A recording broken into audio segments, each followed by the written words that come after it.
Hello everyone. हाँ जी, हमारी unit continue चल रही थी। Haloalkanes and haloarenes. Haloarenes. Last time हमने किया था SN1 reaction, unimolecular nucleophilic substitution reaction. ठीक है, आज हम करते हैं SN2 रिएक्शन। SN2 रिएक्शन, ठीक है, या हम बोल सकते हैं bimolecular substitution reaction. Bimolecular substitution reaction, bimolecular substitution reaction या बाइमोलिकुलर न्यूक्लियोफिलिक सब्स्टिट्यूशन रिएक्शन। ठीक है, हाँ जी, ये वन स्टेप रिएक्शन होगी। वन स्टेप रिएक्शन, इसको हम बोलेंगे वन स्टेप रिएक्शन, या फिर रिएक्शन प्रोसीड होती है केवल एक ही स्टेप में। ठीक है, हाँ जी। थर्ड पॉइंट हम बोल सकते हैं SN2 रिएक्शन है, तो हम बोल सकते हैं कि जो इसका ऑर्डर होगा वो क्या होगा, 2। ठीक है, या फिर ये सेकंड ऑर्डर रिएक्शन होगी। ठीक है, हाँ जी। जैसे हम बात कर सकते हैं, एक जनरल रिएक्शन है मेरे पास RH। ठीक है, RH एक जनरल रिएक्शन है।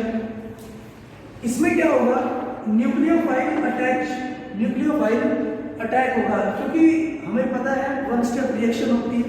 ठीक है, न्यूक्लियोफाइल अटैक करेगा कार्बन पर। ठीक है, और उसी टाइम क्या करेगा, जो लिविंग ग्रुप है वो सिस्टम को क्या करेगा, लीव करेगा, रिएक्टेंट को क्या करेगा, लीव करेगा। ठीक है, हाँ जी। तो जो रिएक्शन प्रोसीड होती है वो होती है in the presence of transition state. जो रिएक्शन प्रोसीड होगी वो होगी in the presence of transition state. Clear, transition state की फॉर्म में रिएक्शन प्रोसीड होती है। ठीक है, और एट लास्ट हमें जो प्रोडक्ट मिल जाता है वो क्या होता है, मेन प्रोडक्ट। ठीक है, एट लास्ट हमें मेन प्रोडक्ट ऑब्टेन हो जाता है। ठीक है, तो क्योंकि ये फर्स्ट स्टेप रिएक्शन है और यही इसका क्या होगा, रेट डिटरमाइनिंग स्टेप होगा। ठीक है, तो इसी से हम क्या कर सकते हैं, रेट डिटरमाइन कर सकते हैं। ठीक है, हाँ जी। और क्योंकि जो फर्स्ट स्टेप है उसमें न्यूक्लियोफाइल भी इंट्रोड्यूस हो रहा है और रिएक्टेंट भी इंट्रोड्यूस हो रहे हैं, तो वो डिपेंड करेगा कंसंट्रेशन ऑफ रिएक्टेंट पर भी और कंसंट्रेशन ऑफ न्यूक्लियोफाइल पर भी। ठीक है, कंसंट्रेशन ऑफ न्यूक्लियोफाइल पर भी। तो हम बोल सकते हैं रेट इक्वल टू के concentration of reactant and concentration of nucleophile. Clear, हाँ जी। और जो ऑर्डर होगा, ऑर्डर क्या होता है, जो कंसंट्रेशन दे रही है उसकी पावर, इसकी भी पावर क्या है, 1 है, और इसकी भी पावर क्या है, 1 है। ठीक है, इसकी भी पावर 1 है, तो हम बोल सकते हैं, हाँ जी, पावर को ऐड कर दीजिए, 1 + 1 2, तो ये क्या बनी, सेकंड ऑर्डर रिएक्शन बनती है। ठीक है, ये क्या बनती है, second order reaction.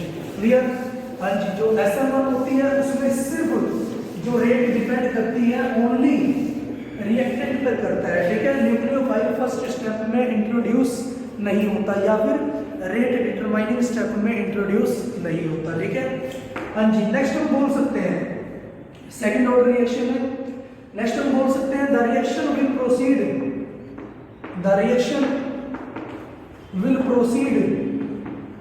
Through the formation of transition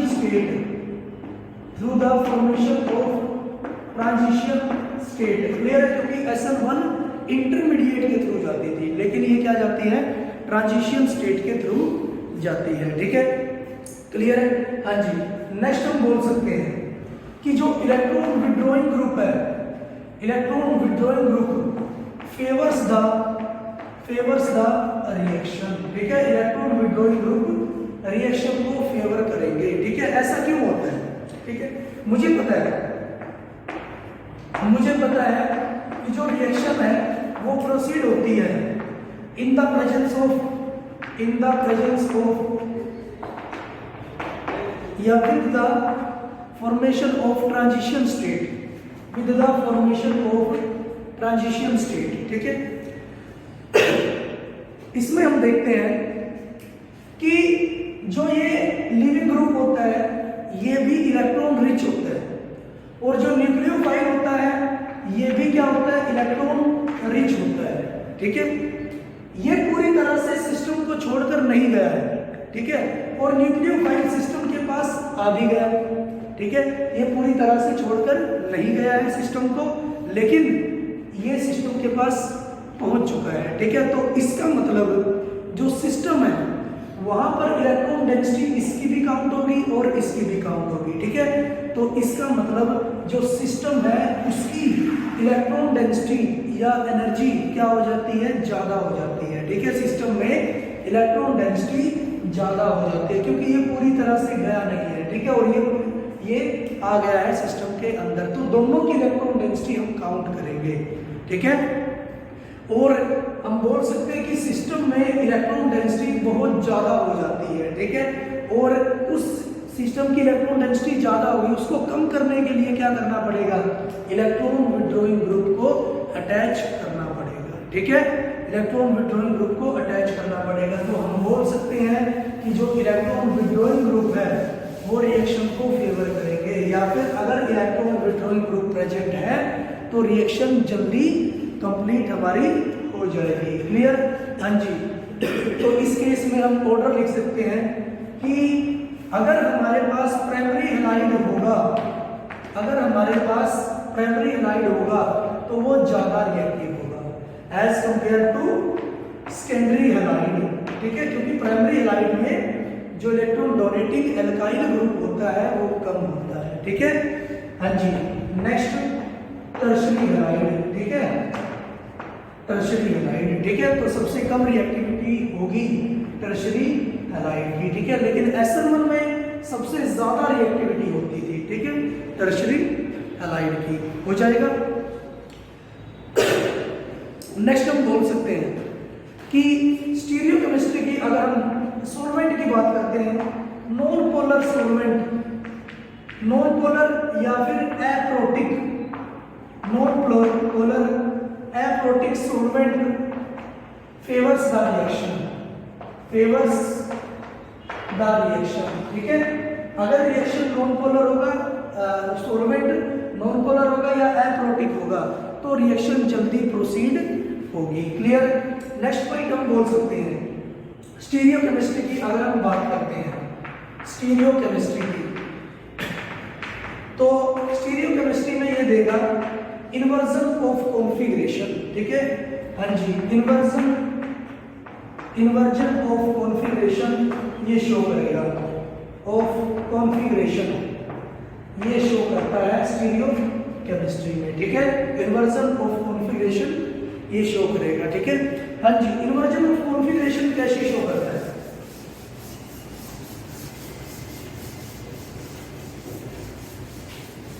inversion of configuration कैसे शो करेगा?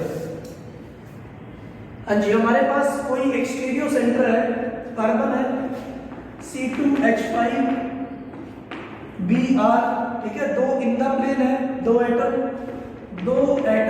आउट ऑफ प्लेन है, दो एटम आउट ऑफ प्लेन है CH3, ठीक है। हाँ जी, हम क्या करते हैं, प्रेफर करते हैं, प्रेफर होगा सबसे पहले हेलोजन ग्रुप, यहाँ पर दो कार्बन प्रेजेंट है, थर्ड मिथाइल को और फोर्थ हम देंगे हाइड्रोजन को, ठीक है। तो हम देखते हैं जो कॉन्फ़िगरेशन आई है इसकी RS कॉन्फ़िगरेशन हम देखते हैं, तो जो कॉन्फ़िगरेशन आती है वो आती है इसकी S कॉन्फ़िगरेशन, ठीक है, एंटी क्लॉकवाइज है, S कॉन्फ़िगरेशन आती है, ठीक है। हाँ जी, क्योंकि मेरे पास Br ग्रुप है, ठीक है, फ्रंट साइड में Br ग्रुप प्रेजेंट है, क्योंकि हमारे पास जो फ्रंट साइड है वहां पर Br ग्रुप प्रेजेंट है, ठीक है, एट फ्रंट साइड, एट हम बोल सकते हैं एट फ्रंट साइड द बल्कि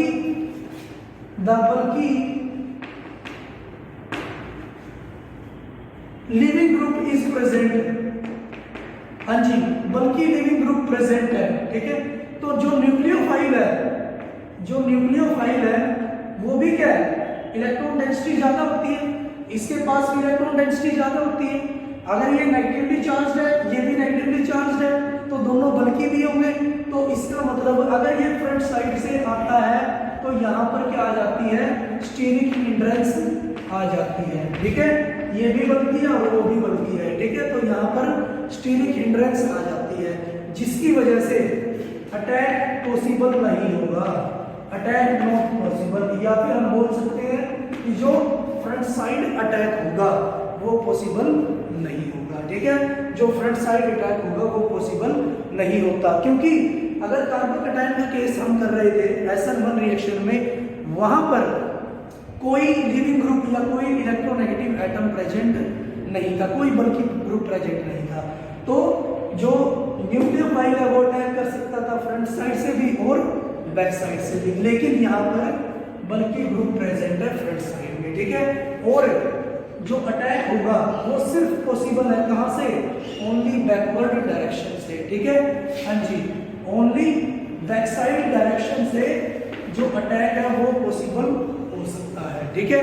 तो इस केस में हमारी जो ट्रांजिशन स्टेट होगी, ठीक है, हमारी जो ट्रांजिशन स्टेट होगी वो क्या होगी, न्यूक्लियोफाइल अटैच होगा इसके साथ। हाँ जी, Br क्या करेगा, लीव करेगा सिस्टम को, ठीक है। हाँ जी, C2H5 CH3 एंड H जो कि बिलो द प्लेन प्रेजेंट होता है, ठीक है। ये मेरे पास ट्रांजिशन स्टेट बनती है, और ट्रांजिशन स्टेट में हम देख रहे हैं कि सेंट्रल एटम के साथ 5 सराउंडिंग एटम प्रेजेंट होते हैं। तो हम बोल सकते हैं इस केस में इसकी ज्योमेट्री क्या होती है, TBP होती है। क्लियर है, ये भी आपको ध्यान रखना है कि ट्रांजिशन स्टेट में जो ज्योमेट्री होती है वो क्या होती है, TBP होती है, ट्राइगोनल बाइपिरामिडल, क्योंकि उसके पास 5 सराउंडिंग एटम प्रेजेंट होते हैं, ठीक है। और उसके बाद जब हम मेन प्रोडक्ट देखते हैं, ठीक है, मेन प्रोडक्ट हमें मिलता है। हाँ जी, लिविंग ग्रुप सिस्टम को लीव कर चुका होगा। हाँ जी, तो ये बनता है C2H5 न्यूक्लियोफाइल। हाँ जी, कोई भी न्यूक्लियोफाइल है, जैसे OH नेगेटिव है, हमारे पास न्यूक्लियोफाइल है OH नेगेटिव, ठीक है। OH नेगेटिव ने अटैक किया, हाँ जी, Br नेगेटिव बाहर, तो ये मेरे पास बनता है CH3 एंड H, ये आ गया मेरे पास, ठीक है, प्रोडक्ट। इसमें हम देखते हैं नंबरिंग फर्स्ट देंगे ऑक्सीजन को, क्योंकि इलेक्ट्रोनेगेटिव है, सेकंड हम देंगे कार्बन को, ठीक है, 2 कार्बन प्रेजेंट है, थर्ड हम मिथाइल ग्रुप को देंगे, और फोर्थ हम देते हैं हाइड्रोजन को, ठीक है। हाँ जी, अब हम देखते हैं जो कॉन्फ़िगरेशन हमारी आती है वो आती है क्लॉकवाइज डायरेक्शन, ठीक है, या फिर हम इसको बोलते हैं R कॉन्फ़िगरेशन, ठीक है। R कॉन्फ़िगरेशन मींस जो एक्चुअल कॉन्फ़िगरेशन थी हमारी वो क्या थी, S, और जो हमारी जो प्रोडक्ट में कॉन्फ़िगरेशन आ रही है वो क्या आ रही है, R। तो इसका मतलब इन्वर्ट हो गई, ठीक है, इन्वर्ट हो गई, उल्टी हो गई, तो हम इसको क्या बोल सकते हैं, इसकी स्टीरियो केमिस्ट्री क्या शो करती है, inversion of configuration, inversion of configuration. Clear है? हाँ जी, तो इसकी जो स्टीरियो केमिस्ट्री है वो शो करेगी इन्वर्जन ऑफ कॉन्फ़िगरेशन, ठीक है। हाँ जी, रिएक्टिविटी की अगर हम नेक्स्ट पॉइंट पर बात करते हैं, रिएक्टिविटी ऑफ SN2 रिएक्शन, अगर हमारे पास दे रखा है कोई भी अल्काइल हैलाइड, ठीक है,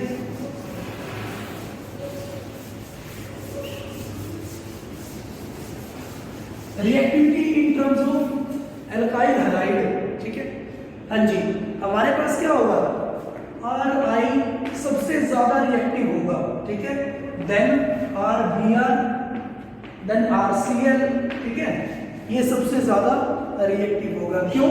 क्योंकि ये क्या होगा, जो लिविंग ग्रुप का काम करता है, ठीक है, लिविंग ग्रुप होता है, और जो I होता है वो बेस्ट लिविंग ग्रुप होता है, देन Br और देन Cl, क्योंकि I का साइज क्या होता है, ज्यादा होता है, ठीक है, I का साइज ज्यादा होता है, तो नेगेटिव चार्ज उसका जो साइज है उसको ज्यादा वॉल्यूम मिल जाती है किसको, मूवमेंट करने के लिए, ठीक है, इसलिए वो नेगेटिव चार्ज इसमें स्टेबलाइज होता है, ठीक है। तो मैं बोल सकता हूँ कि SN1 में भी और जो SN2 में भी जो रिएक्टिविटी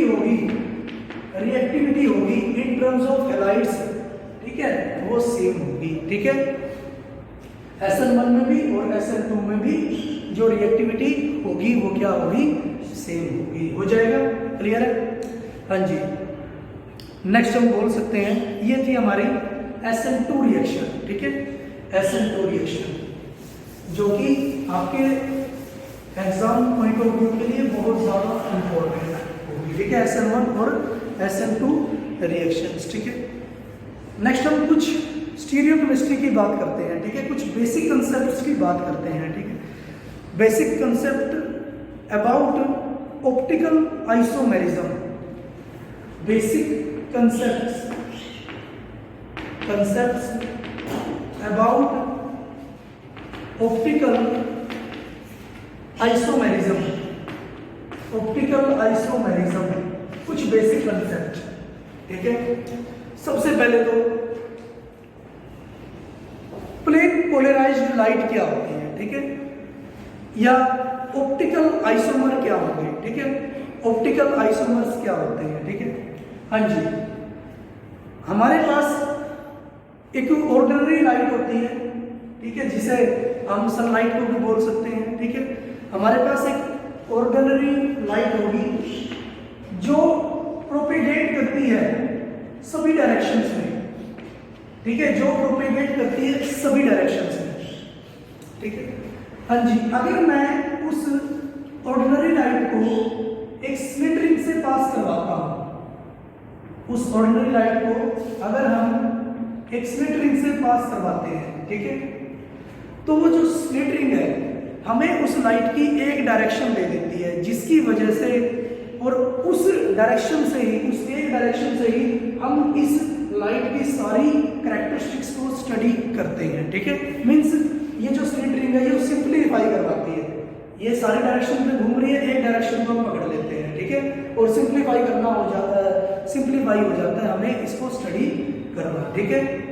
हाँ जी, तो मान लो ये जो ऑर्डिनरी लाइट है इस डायरेक्शन में स्लिट रिंग से होते हुए ट्रैवल प्रोपेगेट करने लग गई, ठीक है। हाँ जी, जब इस लाइट को हम पास करवाते हैं निकोल प्रिज्म में से, निकोल प्रिज्म में से हम पास करवाते हैं, ठीक है, ये हमारे पास स्लिट रिंग ऑर्डिनरी लाइट।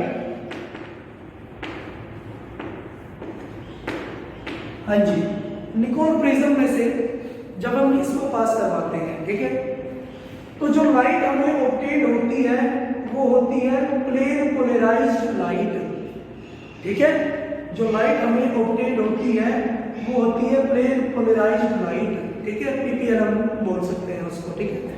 जब इस प्लेन पोलराइज्ड लाइट को हम किसी भी केमिकल सॉल्यूशन में से या केमिकल सब्सटेंस में से पास आउट करवाते हैं, ठीक है, हाँ जी, केमिकल सब्सटेंस में से पास करवाते हैं, केमिकल सब्सटेंस में से पास करवाते हैं, ठीक है, तो अगर इस केमिकल सब्सटेंस ने इस लाइट को रोटेट करवा दिया, ठीक है, इस लाइट को अगर रोटेट, इसकी डायरेक्शन ये है, अगर इसको रोटेट करवा दिया, चाहे राइट डायरेक्शन में रोटेट करवाए और चाहे लेफ्ट डायरेक्शन में रोटेट करवाए, ठीक है, तो अगर इसने इसको राइट डायरेक्शन में रोटेट करवाया, ठीक है, पहले ये डायरेक्शन थी इसकी, अब ये हो गई, राइट डायरेक्शन में रोटेट करवाया, तो हम इसको बोलते हैं डेक्स्ट्रो रोटेटरी, डेक्स्ट्रो रोटेटरी, ठीक है, मींस राइट डायरेक्शन में इसने रोटेट करवाया और उससे पहले बात कि अगर इसने पीपीएल को रोटेट करवा दिया तो ये क्या होगा, ऑप्टिकल एक्टिव सब्सटेंस होगा, ऑप्टिकल एक्टिव सब्सटेंस होगा, ठीक है। अगर रोटेट नहीं करवाया तो ऑप्टिकल इनएक्टिव सब्सटेंस ये होगा, ठीक है। और अगर इसने राइट डायरेक्शन में रोटेट करवाया तो इसको क्या बोलेंगे, डेस्ट्रो रोटेटरी। और अगर इसने लेफ्ट डायरेक्शन में रोटेट करवाया तो हम इसको बोलेंगे लीवो रोटेटरी, लीवो रोटेटरी, ठीक है। अगर इसने लेफ्ट डायरेक्शन में रोटेट करवाया तो हम इसको क्या बोल देते हैं, लीवो रोटेटरी, ठीक है। और ये दोनों एक दूसरे के क्या होते हैं, आइसोमर्स होते हैं, ठीक है। डेस्ट्रो रोटेटरी और लीवो रोटेटरी एक दूसरे के आइसोमर्स होते हैं और इस वजह से हम इनको क्या बोलते हैं, ऑप्टिकल एक्टिव आइसोमर्स, ठीक है। इसको हम क्या बोलते हैं, ऑप्टिकल एक्टिव आइसोमर्स, क्लियर है। और प्लेन पोलराइज्ड अगर आपको आ जाता है कि प्लेन पोलराइज्ड लाइट किसको बोलते हैं, तो हम लिख सकते हैं when any ordinary light is passed through a Nicol prism, ठीक है, then the light obtained is called plane polarised light, ठीक है। जब हम किसी ऑर्डिनरी लाइट को निकोल प्रिज्म में से पास करवाते हैं तो जो लाइट हमें ऑब्टेन्ड होती है उसको हम क्या बोलते हैं, प्लेन पोलराइज्ड लाइट बोलते हैं, ठीक है। हाँ जी, नेक्स्ट है हमारे पास, नेक्स्ट हम डिस्कस करते हैं molecular asymmetry, molecular asymmetry.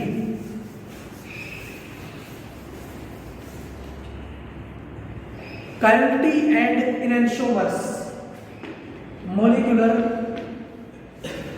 Asymmetry, ठीक है।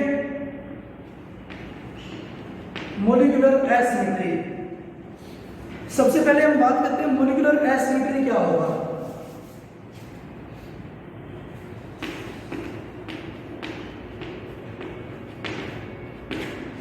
मॉलिक्यूलर एसिमेट्री क्या होता है, ठीक है। हाँ जी, if the carbon atom attached to all the different types of the atoms or substituent is called stereo centre. सबसे पहले तो हम बोलेंगे, इसमें हम पढ़ेंगे स्टीरियो सेंटर क्या होता है।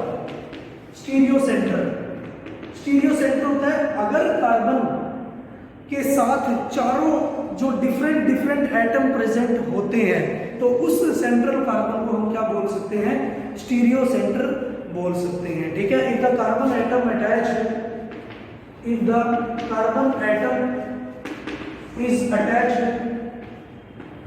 to all the different types of substituent, different types of substituent is called, तो उस कार्बन एटम को हम क्या बोलेंगे, is called stereo centre, stereo centre, उसको हम क्या बोलेंगे, स्टीरियो सेंटर बोलते हैं, ठीक है। जैसे हाँ जी, जैसे हमारे पास क्या आ गया, ये आ गया मेरे पास C2H5 CH3 और H। यहाँ पर जो कार्बन एटम अटैच है, ठीक है, उसके साथ चारों जो सब्स्टिट्यूएंट है वो क्या है, डिफरेंट है, ठीक है। तो हम इसको क्या बोल सकते हैं, इस कार्बन को, ये क्या है, स्टीरियो सेंटर होगा, ठीक है। ये क्या होगा, स्टीरियो सेंटर होगा, ठीक है। मॉलिक्यूलर एसिमेट्री क्या होता है, मॉलिक्यूलर एसिमेट्री क्या होगा, ठीक है। If a molecule contain asymmetric carbon atom और molecule have lack of symmetry, हम बोल सकते हैं अगर किसी कार्बन के पास एसिमेट्री प्रेजेंट हो या फिर किसी कार्बन में सिमेट्री नहीं हो, ठीक है, लैक ऑफ सिमेट्री हो या फिर वो डिसिमेट्रिक हो, ठीक है। ये कार्बन क्या है, डिसिमेट्रिक है, ठीक है, इसमें कोई भी सिमेट्री प्रेजेंट नहीं है, ठीक है। तो उसको हम क्या बोलेंगे, मॉलिक्यूलर एसिमेट्री, ठीक है। हाँ जी, और जो मॉलिक्यूलर एसिमेट्री है वो भी रिस्पॉन्सिबल होती है ऑप्टिकल एक्टिविटी के लिए, ठीक है। The molecular asymmetry is also responsible for the optical activity, ठीक है। मींस जो ऑप्टिकल एक्टिव सब्सटेंस होगा उसमें मॉलिक्यूलर एसिमेट्री होनी चाहिए, या फिर हम बोल सकते हैं वो डिसिमेट्रिक होना चाहिए, क्लियर है। जो ऑप्टिकल एक्टिव सब्सटेंस होगा उसकी एक कंडीशन क्या होगी कि वो क्या होगा, डिसिमेट्रिक होगा। क्लियर? हाँ जी, डिसिमेट्रिक होगा। और इससे हमें यह भी पता चल गया कि उसमें स्टीरियो सेंटर भी प्रेजेंट होगा। क्लियर है? मतलब सारे के सारे अलग अलग डिफरेंट टाइप के क्या होंगे, एटम या सब्स्टिट्यूएंट अटैच होंगे। ठीक है, अगली बात हम बोल सकते हैं, अगर कोई object non super imposable mirror image exhibit करता है, ठीक है, तो वो क्या होगा, इमेज एग्जिबिट करता है तो वो क्या होगा, कायरल होगा। ठीक है, कायरल होगा। हाँ जी, हम बोल सकते हैं इफ एनी, ये सारे की सारी जो कंडीशंस है वो किस में आ रही है, मॉलिक्यूलर एसिमेट्री में आ रही है। और ये सारी की सारी कंडीशंस ऑप्टिकली एक्टिविटी बताती है किसी भी केमिकल सब्सटेंस की। ठीक है, तो मैं बोल सकता हूँ if any object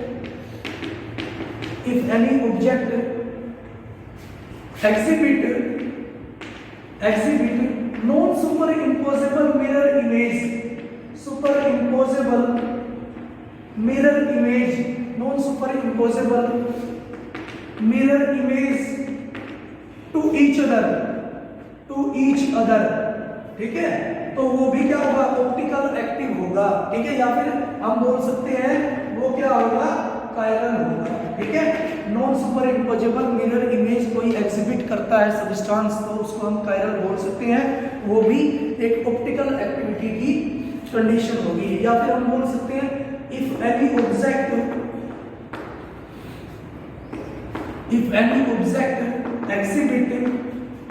exhibit superimposable mirror image, ठीक है, superimposable mirror image, तो वो क्या होगा, अकायरल होगा, वो सब्सटेंस क्या होगा, अकायरल होगा। या फिर हम बोल सकते हैं ऑप्टिकल इनएक्टिव होगा। ठीक है, ऑप्टिकल इनएक्टिव होगा।